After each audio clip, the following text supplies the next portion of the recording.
So I want to let you know that the next 6 slides we'll be talking about sexual harassment and also violence against women. If you would prefer to just simply have the lecture notes rather than watch the video recordings, please go ahead and email me and I'll send you copies of the written notes if you feel that you would be more comfortable reviewing this information doing it that way. Sexual harassment is defined as unwelcome sexual attention at work or at school that may affect job or school performance or create a hostile environment. While sex discrimination was made illegal by the 1964 Civil Rights Act, the idea of sexual harassment was not recognized as a problem until the 1970s. It recognized it as a structural problem, and sexual harassment is considered a hostile work environment. Understand that victims can be male and female, and men can feel just as uncomfortable with women pressuring them for dates or being the subject of unwanted sexual attention. Sexual harassment can occur in situations where there is no sexual desire, too. For instance, men can feel harassed by other men even if there's no sexual attraction.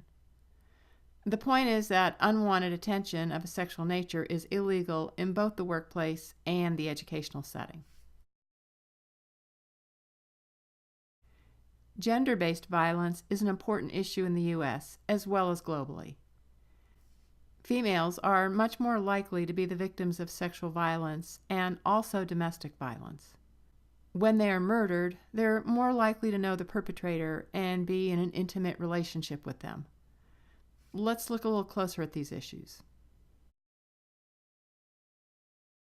The idea of forcible rape is common amongst U.S. women.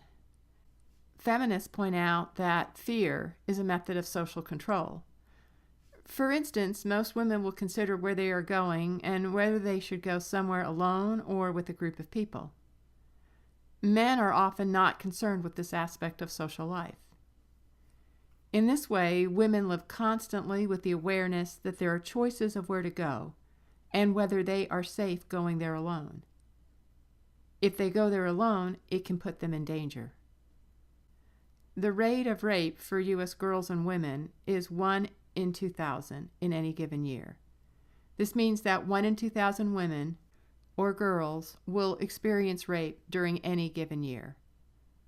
Most often the victim is 16 to 19 years old, and the older one gets, the less likely they are to be a rape victim.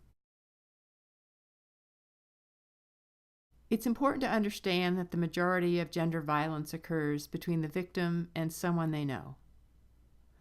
Most often it's a well-known or casual acquaintance, but it can also be an intimate partner or a relative. Less than 40% of the time it's a stranger.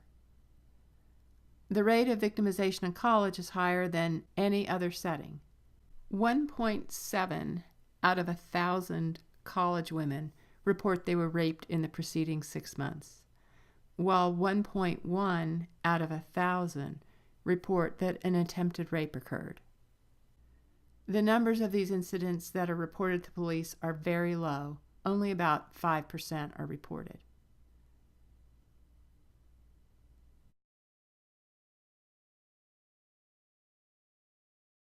Men are much more likely to commit murder than women.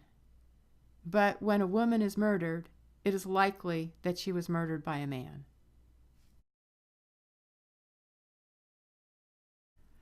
When domestic violence occurs, the victims are more likely to be women. Violence in other countries includes honor killings and female circumcision.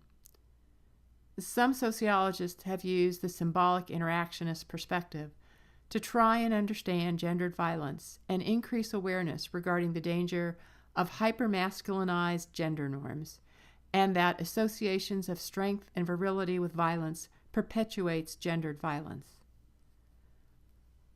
Conflict theorists would argue that men are losing power and that gendered violence is one way of trying to reassert themselves.